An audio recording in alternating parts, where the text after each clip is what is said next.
RGV కొత్తదనానికి care of address, క్రియేటివిటీకి పెట్టింది పేరు. టాలీవుడ్లో ఒక టెక్నీషియన్గా వర్ణించడానికి ఈ మాటలు ఓకే. అలాగే కాంట్రవర్సీలకు పర్మనెంట్ అడ్రస్, రిస్క్కి పేటెంట్ ఓనర్. ఇవి వర్మ బిహేవియర్ వల్ల యాడ్ అయిన ఎక్స్ట్రా క్వాలిఫికేషన్స్. వంగవీటి అంటూ చాలా సున్నితమైన పాయింట్తో సినిమా తీసి డాషింగ్ అనిపించుకున్న వర్మ ఆ సినిమా ఆడియో ఫంక్షన్ విజయవాడలోనే చేస్తానని అనౌన్స్ చేసి డేరింగ్ అని ప్రూవ్ చేసుకున్నాడు. అయితే అంత ధైర్యంగా ఆ మాట చెప్పిన వర్మ ఆ సినిమాపై అందరికీ క్యూరియాసిటీ కలిగించిన క్యాస్టిజం బేస్డ్ సాంగ్ విషయంలో రాజీ పడ్డాడు. ఇంకా కరెక్ట్గా చెప్పాలంటే భయపడి వెనుకడుగేశాడు. అయితే ఆ భయానికి కారణం సెన్సార్ బోర్డా లేక ఆ వర్గం వాళ్ళు ఇచ్చిన వార్నింగా అనే విషయంలో మాత్రం క్లారిటీ లేదు.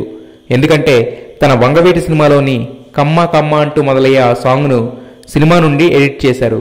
అయినా కూడా వంగవీటి సినిమా రిలీజ్ చేయడం అంత ఈజీ కాదు. ఇప్పటికే కోర్టులో చాలా కేసులు నడుస్తున్నాయి. ఒకవేళ దాంట్లో వర్మ ఏదో ఒక వర్గాన్ని సాటిస్ఫై చేస్తే ఆపోజిట్ వాళ్ళు ఖచ్చితంగా రియాక్ట్ అవుతారు. లా అండ్ ఆర్డర్ తలకిందులయ్యే ప్రమాదం ఉంది. అలా కాకుండా మధ్యస్థంగా ఎస్కేపింగ్ జడ్జిమెంట్ ఇస్తే సినిమా నుండి ఎక్స్పెక్ట్ చేసిన కిక్ దొరకదు. తన మాస్టర్ మైండ్ వాడి ఈ సినిమాని సెన్సార్ గుమ్మం దాటించే బాధ్యత, జనాలతో హిట్ అనిపించే బాధ్యత వర్మపైనే ఉంది.